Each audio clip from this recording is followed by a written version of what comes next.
Well, good morning, Southern Oregon, and welcome back to the Real Estate Show. Here we are in the middle of January. It's cold in the morning, it's warm in the afternoon, very typical Southern Oregon. And we have a very interesting broadcast for you today. There were some executive orders that came out that had to do with housing, and a lot of us did not see that coming, but we thought we'd bring Guy Giles of Mutual Mortgage back on the show. Here we are mid-month, and to talk about some of the ramifications and where this might be going for 2025. So Guy Giles is going to be on the show this morning, joining us to talk about some of the impact and dissecting the information from the executive orders. So that'll be fun. While we're waiting for Guy to come into the studio, let's go over our local statistics like we do every week. Jackson County prices year over year are neutral, basically unchanged this week. The average residential home in Jackson County costing $487,800. The number of sold year over year are down 14% this week in Jackson County. That 24 sales close on SOMLS in Jackson County this week. Number of listings year over year are up 6% in Jackson County in the residential market this week. There are 649 active listings on SOMLS in Jackson County this week. Josephine County prices are up 8% year over year this week. The average residential home in Josephine County now costing $464,844. The number of sold year over year in Josephine County are basically neutral or unchanged. There were 9 closings on SOMLS in Josephine County's residential market. Number of listings year over year are up 10% in Josephine County this week. Year over year, there are 325 active listings on SOMLS in Josephine County this week. Klamath County prices are up 39% year over year this week. The average residential home in Klamath County costing $413,917. Number of sold year over year in Klamath County are down 14% this week. There were only 6 closings on SOMLS in Klamath County's residential market. The number of listings year over year in Klamath County were up 32% this week. There are 286 active listings on SOMLS in Klamath County's residential market. So you see, folks, here we are, late January 2025, and we're starting to show that we have a definite trend in the number of listings. So all counties for several months have had an increase in listings. We're looking for a pretty active spring season here in Southern Oregon. So if you don't have your house ready to go on the market, go ahead and get it ready, because we're likely to have quite a few of the buyers jump back into the market to get their piece of Southern Oregon dream. So for today, let's welcome back Guy Giles of Mutual Mortgage to talk to us a little bit about what's going on with the side effect of the executive orders as it pertains to housing and the Southern Oregon market. We had a couple of interesting surprises in that executive order, and some of us didn't know it was coming. So thanks to Guy Giles for coming back on. Well, Guy Giles, what an exciting topic we have today. Thank you for coming on the show again. Hey, I'm glad to be back. I'm glad for a new year. We got some sunshine again, which is kind of cool. Freezing, but it's nice to have some sunshine.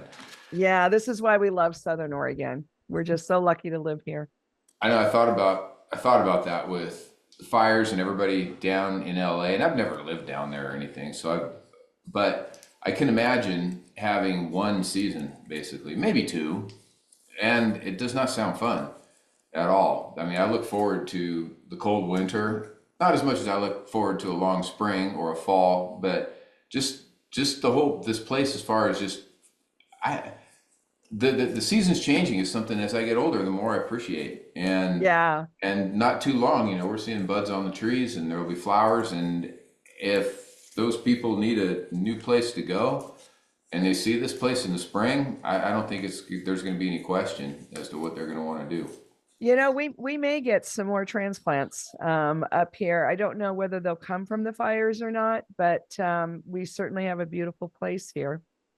Well, and then if you're anywhere down there that you kind of enjoy the trees and everything, And outdoor, yeah, they're outdoorsy people. yeah, then it might be, I mean, we'll see, I guess. We'll see. Well, I hate to, talk about a tragedy and at that point, how it could be good for maybe our real estate market up here, but well, it's just life, yeah. we have these market forces, we have the geological forces, we have the weather forces, and the world is always changing. And at least for us here in Southern Oregon, we do adapt. And I'm sure that the people down in the LA fire zone are pulling in all their strength and making it happen as best they can.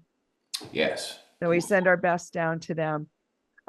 So the reason we're here today is because some of the executive orders, and there's been a lot of them, have had to do with real estate. And I didn't quite see that happening, even though I know that President Trump is a real estate guy, but I didn't see a lot. I didn't hear a lot during the election that there were going to be any kind of executive orders, and it turns out there have been. Well, yeah, and you're kind of making it feel like I really anticipated that, because I didn't either. I just happened to catch him a little bit sooner, I guess. But it's a nice surprise, huh? Absolutely, because it all speaks to affordability. And before we go into maybe how that could help, it might be kind of good to take a look at where we actually are right now. Yes, that would be good, because it catches a lot of us by surprise. So let's start there. Yeah. I mean, first time home buyers, I mean, there's going to be two numbers here, and when you add them together, it's pretty astounding. 28% of Americans that wanted to buy last year, so only 28% of them actually bought. So things have been really rough for home buyers. So if you asked 100 people, how many, are you going to buy a house in 2024? They, and 100 of them said yes. Only 28 of those people bought an actual house. And then if you look deeper into this, especially the affordability aspect, only 24% of those 28 people, so only a quarter of those 28 people were first-time home buyers. So it really goes to show where our affordability has gone. Because at least if you owned a house in the past, obviously you have the benefit of a little bit of money if you sold that other house, if you weren't in a position to just keep it as a rental. So that's actually pretty sad. And if you look historically, I'll let you grab whatever you want for it. The year that it was the lowest, the last time as far as first-time home buyers being able to afford a house, was 1981. Wow. So, it wasn't even the crash. No. Wow. That's shocking. Yeah. Well, and to be fair, in the crash, housing went down. Fine. Well, one of those two rare times in history where it had really gone down. So that actually made it a little bit more affordable for first-time home buyers. Mm-hmm. But right now we are dealing with just, I mean, if you think about rates doubling, your payment goes up a lot. And I didn't have time to just sit down and do a bunch of math, and I don't want to stammer on the radio right here, but it's amazing what these rates have done. Well, and especially around here in Southern Oregon, we have good jobs, but it's not like San Jose or LA or something like that. I mean, people really struggle here. Right. And you still have the appreciation, because you still do have the people. But we do have good appreciation. Yeah. Yeah. And it's good for us, and it's a little tough on the first time home buyer that the jobs around here aren't what they were. Mm-hmm. So I am still seeing families stepping in, doing, co-signing for people, doing a lot of that, just kind of helping each other get into a house. But but if you really, just do the math, if only 28 people out of 100 bought a house, and only 24% of those, that would be 6 out of 100. That were actually first time home buyers. Wow. And it's amazing. Cassie, my loan partner here, we were just talking Friday morning about that. That's kind of something she mentioned to me. She's like, I used to have a lot of first time home buyers, and just there's not as many of them around, and it's a huge shock to to go up in payment, especially if you're coming from an apartment or something like that.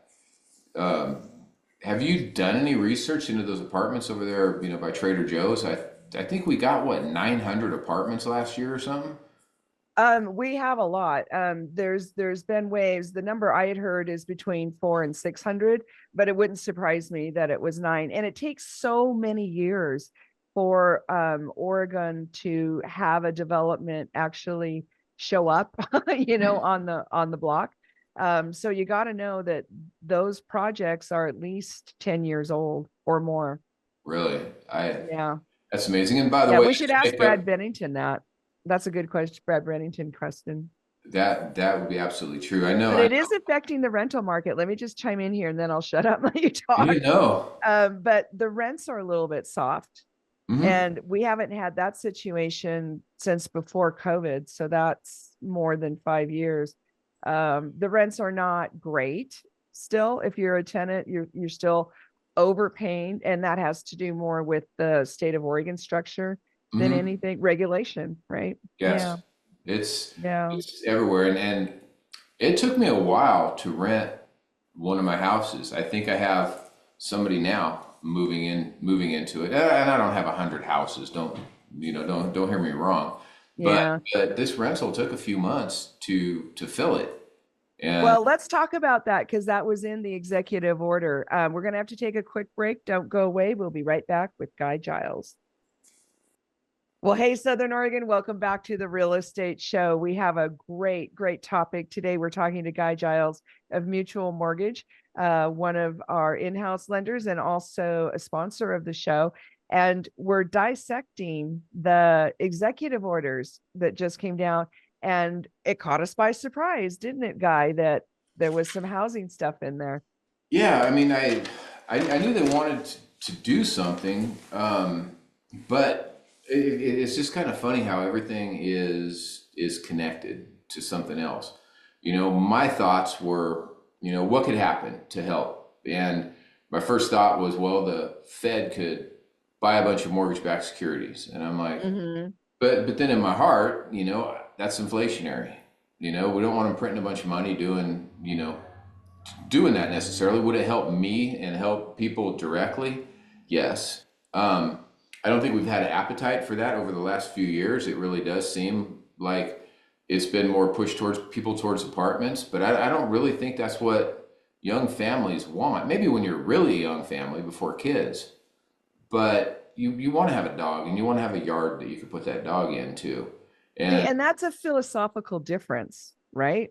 yes, yeah, and I do really believe that there's a faction out there that the real goal is to have everybody living in the cities, on top of each other, and for whatever reason that is, you can whatever, but I don't really believe that that's, at least from talking to the young people that come through my door, that's ultimately what they want, is to be in the city on top of each other. They want to be able to walk their kids around, have a park to go to, and you might have that from an apartment, but you're not going to have the space. And I did talk to a lot of people from like Castro Valley and down where all the tech is during COVID, and they got locked down inside their apartments, staring across the street at a park that they were not allowed to go to, where I they forgot about that. Yeah. and I'm not, hopefully there's not another pandemic or something, but at the same time, um, we at least had the woods. I at least live on a little bit of property. It didn't Mm-hmm. affect my way of life a lot. I didn't participate a lot in COVID, to be fair, but it's just it's just people want to work towards something, and if they're working towards exactly where they were right when they graduated college, or how they spent their time in college in a dorm room or an apartment, um, it's just psychologically so much better to have your own little piece of land. Well, And and I think the younger generation are better at valuing their free time, valuing the outdoors. A lot of the young people are attracted to Southern Oregon because of the outdoor lifestyle, and they want that. And they want to have access to that. Yeah, yeah, and then for a lot of us older ones, you know, we want to have, you know, have a place for our horse, or a place where we can, you know, kind of live in the trees, and that's Mhm. actually been part of. And I'm not trying to be negative, because I really do think that there's, you know, some hope for some things, but there's also, um, you know, a push, especially with these fires and the fire maps and everything they're doing. They're really wanting to make the homeowner put everything on the homeowner to fix up their property, which I think that's a responsibility of a homeowner. I do have, you know, a property that's in the trees, but if you're backed up to BLM land and they will not manage the BLM land at all, how does that help? Is all it does is drive up your prices for your insurance. And this all speaks to executive orders and where this administration, I think, is going, with just not having the overreach of the government doing what they want. I'm all for making your property safe. I'm all for, you know, clearing it out, because I like it and I don't want to have to look at a charred piece of land either. But if you have millions of BLM acres around you, and I've said this in the past, and you have the lions and the dogs decimating all of the elk and deer herds that historically were out there in the woods eating a lot of that undergrowth, they're it's just a recipe, you know, that's not good in the long run. Plus, making it, you know, every time a timber sale comes down, you have everybody suing that timber company, so that sale can't go through, or it gets tied up for years and years. And who had the biggest vested interest to make sure that our forests didn't burn? The loggers, because that was their livelihood. When they were out there, if a lightning strike happened or something happened, they would take their dozers and they would go over and they would build fire lines and they would put it out. And it's been a lot of years, and we're not going to fix anything overnight. But I am kind of hopeful, you know, with some of the stuff that, with the executive orders, you know, that we're going to be able to maybe get it to a point where it's cheap enough for somebody to be able to buy a house. Well, And it's a lot of moving parts, right? it's true. And this administration is not our savior. I don't say that for a minute. We really do need both sides. I'm not trying to make a political statement, but when 25% of the cost of a new house is all regulation, that's something that you really feel. And then you add inflation on top of that, it's difficult to buy a house. Well, and it's also, like we were talking about a minute ago, it's a different perspective. It's a different focal point. And so this administration, whether you like them or not, we're just dealing with the data here, folks, because we're not political. But they are making a change in the direction of the opinion of being a renter. So this administration is, you know, the executive order that came down is they're tying the idea of home ownership, uh, you know, making that law. They're making that a definite direction that they would like to see the citizens move toward, Yeah, and I haven't had a and chance. that's different. No, absolutely. You know, and I do think that both political sides could agree that giant corporations like Halliburton shouldn't, or BlackRock, pardon me, shouldn't own all of the doors in this country.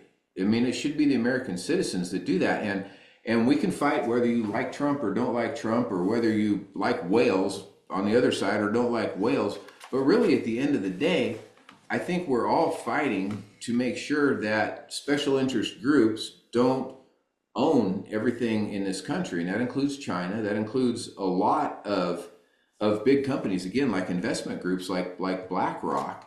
And to where the government is just basically renting you back the houses and the properties that you Mhm. should own as an American citizen. And that should absolutely cross political lines. There's no reason that we can't agree that we want our kids to be able to have the same opportunity as we did to own a house. Well, and the kids want that, and that was a little bit of a surprise too, because A few years ago, we were hearing that the millennials and the Gen Y may not be into home ownership. Remember, that was kind of a question. And now it's coming around that they do want to be homeowners and they do want a little bit of a yard Well, and yeah, they do want a dog or a cat I was or gonna say, something. no, So, yeah. absolutely, or a place to grow a tomato. Yep. To let your kid put his or her hands in the soil and make a mud pie. Well, Just and the executive order mentioned that there's a tie to overall physical health of people, and that was surprising too. Were you surprised to read that? I yeah, I honestly I wouldn't say glossed over because it was interesting to me, but I haven't dug into exactly what the correlation was that he was trying But to. they do studies. You know, the National Association of Realtors does studies on the effects of home ownership, and there is a higher level of health of homeowners than tenants. I always forget that. That's, I was took it more from the angle. I know people stay on their jobs longer.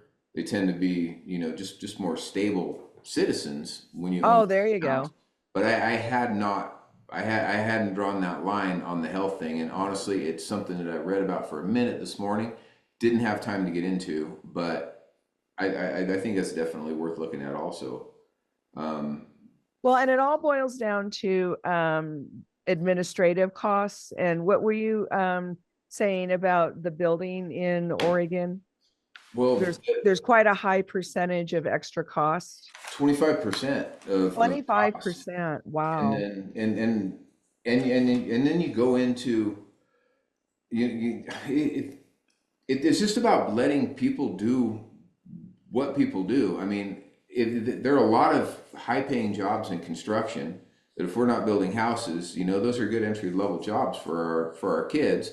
Maybe they become a contractor someday. Maybe they just learn to get up in the morning and swing a hammer and work. So there are a lot of benefits beyond just you know what we've talked about so far. We're talking to Guy Giles of Mutual of Mortgage, one of our sponsors and a good friend of the show. We'll be taking a quick break to say thank you to our sponsors. We also have John L. Scott, Ashland and Medford, the local Rogue Valley Association of Realtors, and Guy Giles. Thank you very much. Just a reminder that this show will air again tomorrow, Sunday at 8 a.m. And you can hear all of the discussion from Guy Giles of Mutual Mortgage regarding the regulatory movement that's happening locally. Welcome back to the Real Estate Show, folks. We're talking to Guy Giles of Mutual Mortgage today, and just going through some of the interesting executive orders, and some of them have to do with housing. And Guy and I were just so excited to talk about this today. Thanks for coming on, Guy. Hey, no problem.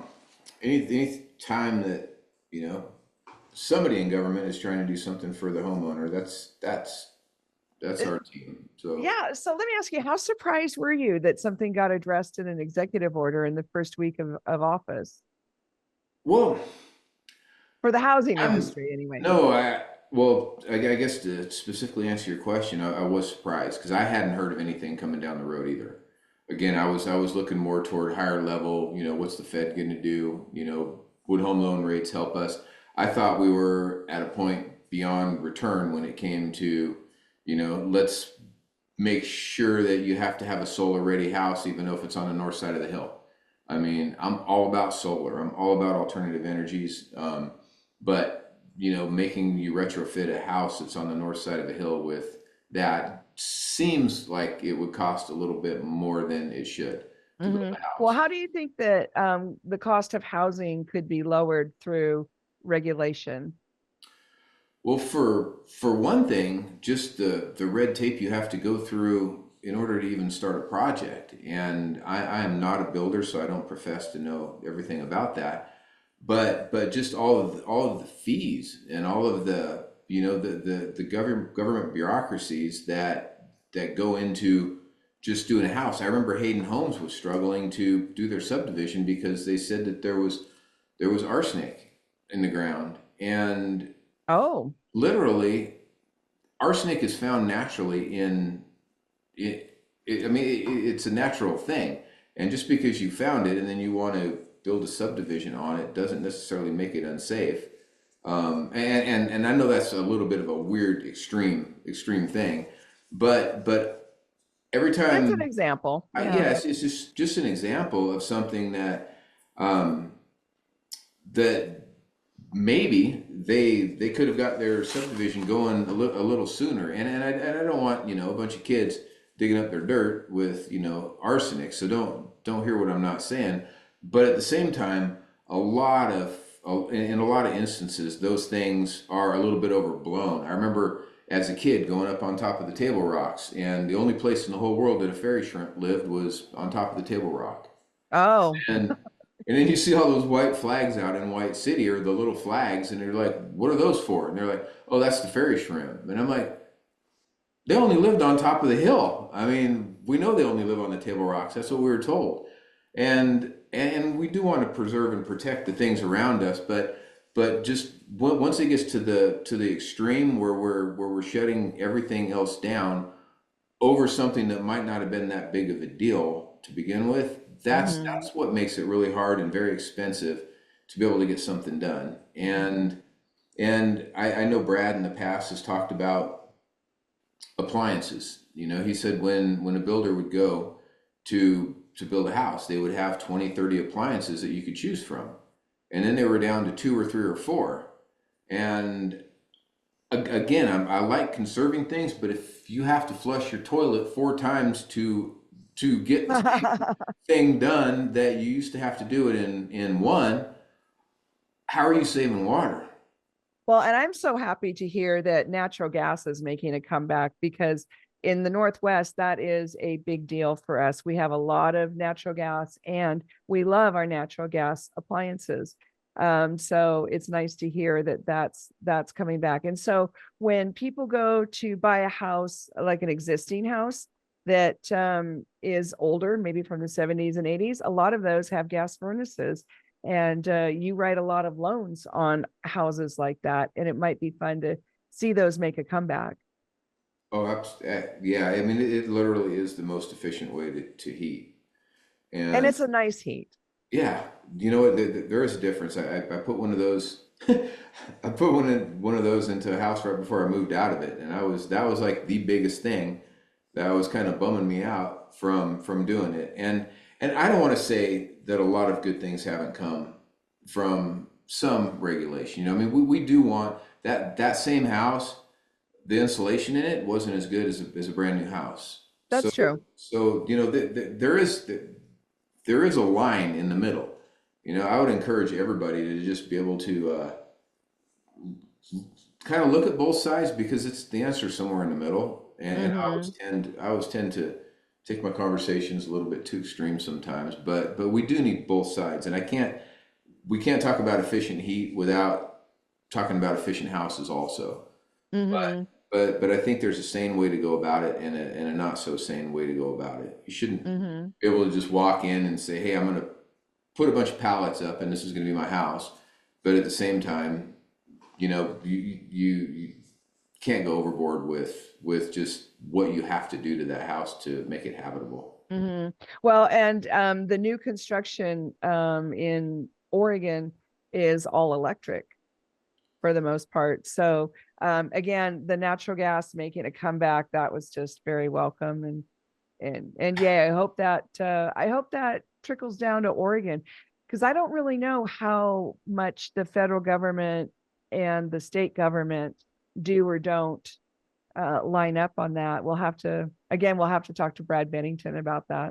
They they lined up for a little while, and we saw what that got us. So So um, one of the other things that they were mentioning in the executive order is rent seeking practices, and you and I were talking about this in the last segment a little bit. That idea that the bigger corporations are using the business model of having tenants as their mainstay life, right? Their lifestyle. well, I mean, it just goes back to God. What was that old song? The company store. where, you're talking about you work, 16 hours and what do you get? Another day older and deeper in debt. And really, if they can, if you're beholden to somebody with rent and they have control over you, really at the end of the day. And however you look at it, what Americans like to be able to go and take their cars for a ride in the country. Yeah, we're an autonomous people Yeah, for and sure. it speaks, it just speaks to that. I mean, probably there's some things that have to happen and should happen, to, make sure we take care of our environment. But when you try to push it all on everybody at one time, um, and on top of that, just kind of taking away what's supposed to be the American dream to own your own house, and then put that in charge of a bunch of corporations that I think everybody can agree has one function, and that is to make money. Which is great, that's part of the American society too. But do we want our housing, our healthcare, everything controlled by these corporations? I haven't even been to a doctor where they've looked in my ears and my throat since I was a kid. Like it's like there's no preventative, and that is what you get when you have a bunch of big pharma or insurance companies doing that. And it's the same thing with housing. If they're controlling all of the housing, you're subject to whatever is profitable for them at that point, not necessarily Yeah, what's yeah, best you're for you. subject to their business models. So, so are you seeing what are you seeing in your business? I know it's only early January, but are you getting a different vibe from your clients that they might want to jump back in to the Well, housing market this year? well, I think everybody wanted to jump in last year, but 75% of them either couldn't afford it or make it make sense to them. Okay. With only 28% or whatever that number Yeah. was I gave you earlier, 28% actually bought a house last year. So I do think people are hopeful that something will happen. I think there's a lot of people waiting for a housing crash that I don't know is going to come. Oh, do you still have a lot of that talk? I still hear people talking about it, and yes, some of it's face to face, some of it's just, you catch something on a news program or a blog or something like that. But definitely people think that they're going to come back down, and maybe a little bit, maybe a softening, but I don't think overall, just we're just too many households short. We've had some softening these last 18 months. I don't know. I think we're kind of on the way back up. But here's the thing is I don't think it's going to go up very fast and very far. I don't think unless something gives that it can. I mean, honestly, the rate thing is a big factor. Fire insurance is a huge factor right now. Oh, yeah, we should talk about that. Yeah, and even though we have, mortgage insurance is one of the factors a lot of times, we've gotten some, a little bit of pullback on that. This this fire insurance thing is insane. I remember I used to put down $50 a month, $60 a month. Yeah, that wasn't that long ago. Yeah, really nice house, maybe $80 a month. We're not really factoring it in under 100 anymore. Yeah. Well, and we've got to take a quick break to say thank you to our sponsors. We're talking to Guy Giles from Mutual of Mortgage. Thank you for coming on. We're discussing the executive orders and housing in Southern Oregon. Do not touch that dial. We'll be right back after a quick word. Well, hey, real estate fans, welcome back to the Real Estate Show. We're talking to Guy Giles of Mutual Mortgage. Just a reminder, this episode's going to air again tomorrow, Sunday at 8 a.m. And so you can hear all of the discussion with Guy Giles about these executive orders. So, Guy, this is our last segment. The buyers might start coming back into the market here. What kind of programs do you have for them? Well, I think just one of the big things right now is I mean, you can always look at the bond programs. You can look at some of the government, programs that we have here for lower or no down payment, or basically a kind of a rate that's a little bit supplemented. But really, it's just, it feels like a different climate of people. I remember when I first got into business, everything felt like it was around, um, how much can I afford? What's the biggest house I Hmm. can get? How much can I do? And Hmm. I have one young guy who works over at Knife River right now, first time home buyer that I'm dealing with, super thoughtful about, and he's ready to buy. I mean, this he's dying to buy, but he's still being smart about it. And every house that interests him, I know this because I probably sent three sets of numbers to him over the last weekend, and I'll probably be sending more over this weekend because that's when he has time to look. But he's not just jumping into something that doesn't make sense to him. He's looking for the right house that maybe something rural that the property taxes aren't outrageous on because that helps him to be able to afford a house. Well, and that's very Um, doable because in the county, the taxes are not as high, right? not at all. I think one of the houses that he sent me, taxes were 80 something dollars, and it was still a $380,000 house. Wow. Yeah, I'm like, let's not tell anybody down at the county. But so I guess the trend would be looking for little different ways to save some money. If you have a good credit score, mortgage insurance isn't that expensive anymore. So I'm not a big proponent of So make what sure do you they have consider a 20%. good score these days? I think 740 historically has always been, a good That's pretty score. high. Yeah, but believe it or not, a lot of people have that. And if you're down in the mid sixes, maybe an FHA program is the best because that mortgage insurance can be cost prohibitive. Oh, and that's why If the FHA is so, there. It's to help people like that. that's why it's important to sit down with somebody that knows what he or she is doing Hmm. and just have the whole conversation because a lot of times we might think of something that you never did. I mean, Hmm. one thing about this kid is his grandmother has horses and she's a traveling nurse. And she's like, Oh, I would like to go in with my son-in-law or my grandson on this house. So we've actually added her in as a co-borrower. oh, that's And great. it's kind of the perfect, he's a little bit of a cowboy and, he'll be able to take care of the horses while she's taking care of people probably. But they'll be together when they're older. And I And can't they were think of able to anything get better the than that. property. Yeah, and they haven't got one yet because they're like I said, they're being super smart and super picky and making sure they get the right one. Hmm. Even though they can afford a little bit more, you want to be able to do those fun things still. So So how worried are they about the interest rates going up further? Is that a concern out they in the haven't market? talked to me about that at all. Hmm. I mean, it is what it is. I used to spend days, trying to worry about something that I really didn't have a whole lot of control over.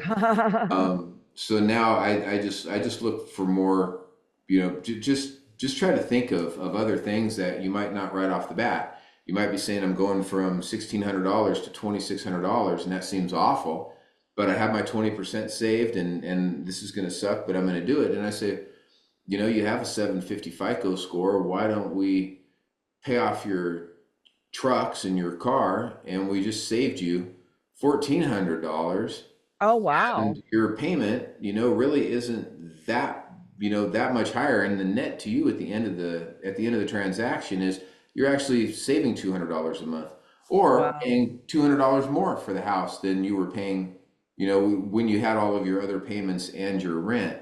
And then you Hmm. look at it and you say, well, would you buy a $380,000 house for a couple $100? Well, anybody would, if they could afford that Hmm. extra couple $100. So, Hmm. it's just about Well, and your mortgage isn't going to overall. go up. See, that's the other thing. If you're a tenant, then you're at the mercy of the landlord. Hmm. Yeah, and that's something that people don't look at, and it's the same thing with a lot of stuff. When I was looking at, it seems like a little off track, but when I was looking at solar for my house, I was looking at how many years it would take to pay it back from exactly what I was saving, but I wasn't factoring properly in the cost of energy going up, and it's the same thing with rent. Oh. That's another piece of the whole puzzle that makes the solar thing. I don't think I'm going to be in my house that long, so I'm not going to do it right now. But but it is another factor when it comes to, you just look at the overall inflation, and yes, rents are going to go up. So even though you're paying that right now, you are buffered because taxes will go up 3% per year, and your insurance who knows? But if insurance goes up, you're going to be paying for that anyway, whether you're, a homeowner or, renting, because the landlord's going to pass that on to you, whatever they're paying Mhm. for their And the insurance. fire insurance is a big deal in Southern Oregon.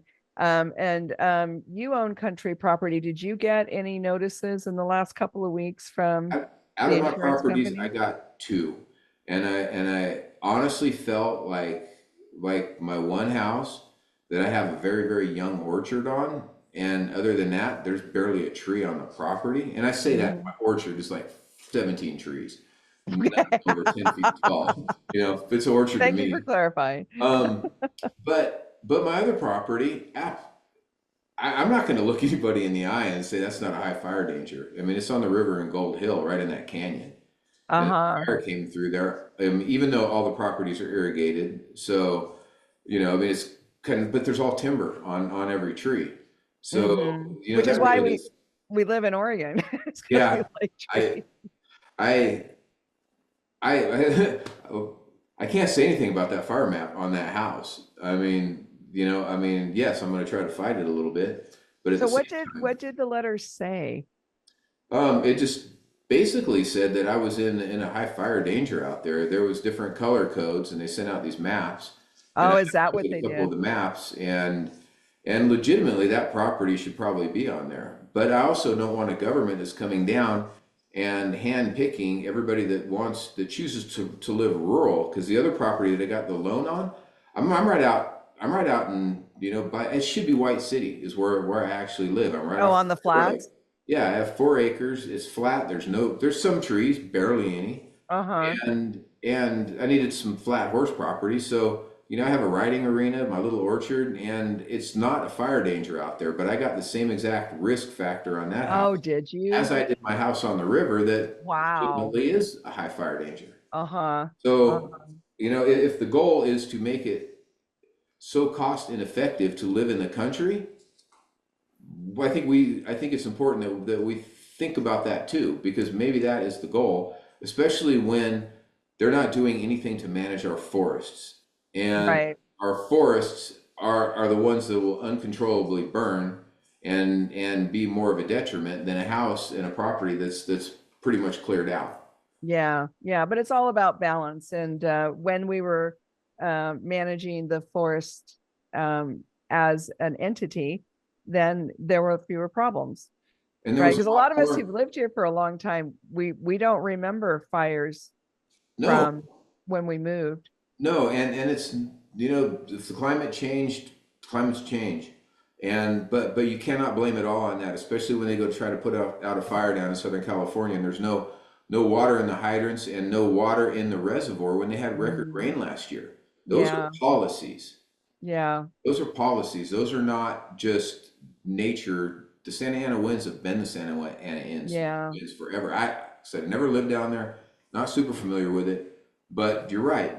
Us that have been around here forever do know that there were fires and they weren't like they It are. it wasn't catastrophic. It just wasn't. Yeah. And there was a ton of money from the timber industry that Hmm. communities got to be able to run their places. Hmm. Now, what do? They make the speed limit 4 miles an hour downtown and generate thousands of tickets off their cameras.